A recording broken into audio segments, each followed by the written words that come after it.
On est à l'arrêt sur le groupe numéro 1, qui est le groupe Thermodyn de 21,7 MW.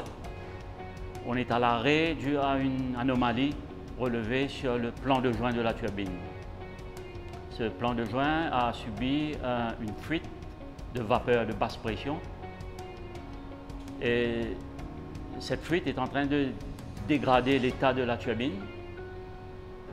Donc on n'a pas eu d'autre alternative que d'arrêter la turbine, premièrement pour la préserver, pour la réparer et aussi pour la sécurité du personnel qui opère la turbine. Et en ce faisant aussi, on a découvert d'autres anomalies. Donc il y a un bras de contrôle qui était usé. Et donc on a eu à réparer cette partie de la turbine aussi, de l'obturateur à grille, comme nous appelons. Donc c'est un arrêt non programmé, mais obligatoire. La fourniture d'électricité sur le réseau est ininterrompue, puisque nous avons remis le groupe 2 sur le réseau pour nous permettre de remplir notre contrat vis-à-vis du CEB. Sur le site, nous avons des soudeurs, des mécaniciens, des ajusteurs que nous avons pris un peu de Alteo en entier. Ils proviennent de l'atelier, de la centrale, de l'usine. Donc c'est toute une équipe ensemble d'Alteo. Ça vient d'une équipe 10 personnes qui une équipe 10 personnes, chacun apporte sur l'expérience, chacun apporte sur l'expertise, chacun tout mettre la main ensemble pour nous démarrer au plus vite. Là, nous pouvons travailler plutôt mécanicien, nous pouvons démonter, faire des démontage. Là, nous pouvons finir, là, nous pouvons remonter partout, pour un réglage, nous pouvons remonter.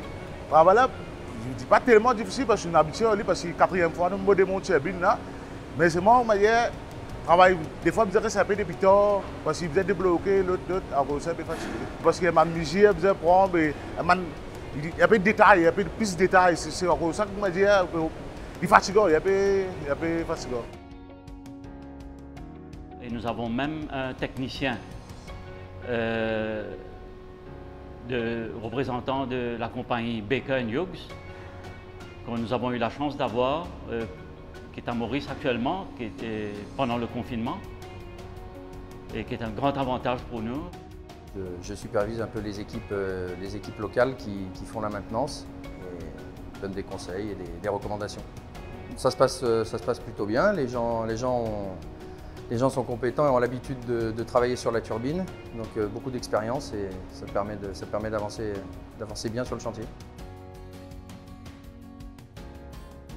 Donc on a effectué la magnétoscopie, un reçuage sur toutes les parties de la turbine pour nous permettre de détecter s'il n'y a pas eu de casse, d'anomalie ou de fêlure que nous ne voyons pas à l'œil nu. Et cela aussi pour nous permettre de nous mettre dans les rangs, dans les normes, vis-à-vis de notre assureur aussi. Et il y aura un rapport qui sera soumis à notre assureur pour dire l'état de la machine quand on va la redémarrer et que toutes les procédures de réparation ont été respectées selon les normes du constructeur.